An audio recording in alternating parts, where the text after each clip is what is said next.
To the members of the Islamic Revolutionary Guard, the armed forces, and all of the police, I say tonight that you must lay down your weapons and have complete immunity, or in the alternative, face certain death. So, lay down your arms.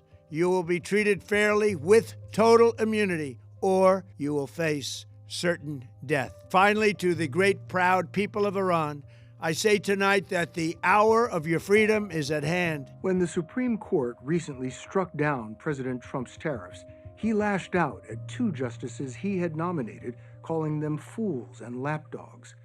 The president has frequently railed against judges when they rule against him. What often happens next is a barrage of violent threats from his followers against those judges. We spoke with 26 federal judges, 9 Democratic appointees, 17 Republican, both sitting and retired. The sitting judges told us they feel under siege. Most would not appear on camera, fearful for their safety. I've been at this for 44 years. I have never encountered the hostility toward the judiciary that has existed in this country in the last year. And I don't think it's because we're making bad decisions. I think it's because there are people who think that they can make a lot of political hay out of criticizing the federal judiciary. And also, we cannot allow a handful of communist, radical left judges to obstruct the enforcement of our laws and assume the duties that belong solely to the President of the United States. When President Trump lost a battle in court to deport migrants, he called the judge a lunatic. When immigration crackdowns were ruled illegal, he called the judges monsters. It's incendiary comments like that that have provoked a torrent of death threats. Our reporting found hundreds of threats were left on judges' voicemails. This one after a judge ruled the president had violated the First Amendment. I hope your whole family and everybody you love is raped in front of you and has their heads cut off.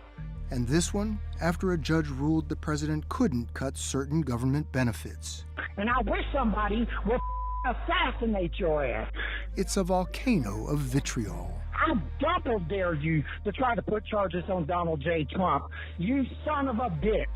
I think that he's attempting to delegitimize the federal courts. Why would he do that? What's the benefit to him? It's a presidency sort of on steroids. And you have a very dormant, I think, United States Congress and a president who means to really say what the law is. Well, you know, civics taught me that Congress makes the law and the president faithfully executes the laws of the country. We've turned that on its head right now. Okay, we'll sign right here, right? What I'm seeing now is far different than what I've seen in the past. This is coming from our national leader on down. You don't understand what we do. We apply the Constitution. For the last 250 years in this country, it's been the judges that say this is either constitutional or it isn't. If nobody's going to make that decision, nobody's going to enforce the Constitution, it becomes like the Constitution of Russia. It's the names and addresses of hundreds of elected officials and judges. Ron Zayas is the CEO of Ironwall, a company that scrubs judges' personal data from the web. Zayas told us in 14 years he has never seen as many violent threats as today. Judge Salas, among many others, told us the rule of law is at stake. Their war on Americans has become our retribution against their Ayatollah and his death cult. It took the 47th president, a fighter who always puts America first, to finally draw the line after 47 years of Iranian belligerence. He reminded the world, as he has time and time again, being an American means something unbreakable. If you kill Americans, if you threaten Americans anywhere on earth, we will hunt you down without apology and without hesitation, and we will kill you. Last June, Operation Midnight Hammer obliterated their nuclear program to rubble. Afterward, we told them plainly, that's it, now make a deal. They arrogantly refused. We said, rebuild it, and we'll stop you again, this time far worse. We're hitting them surgically, overwhelmingly, and unapologetically. We set the terms of this war, from start to finish. Our ambitions are not utopian. They are realistic, scoped to our interests and the defense of our people and our allies, hemming and hawing about the use of force. America, regardless of what so-called international institutions say, is unleashing the most lethal and precise air power campaign in history. B-2s, fighters, drones, missiles, and of course, classified effects in history, all on our terms, with maximum authorities. No stupid rules of engagement, no nation-building quagmire, no democracy-building exercise, no politically correct wars. We fight to win, and we don't waste time. We are not defenders anymore. We are warriors, trained to kill the enemy and break their will. History is watching.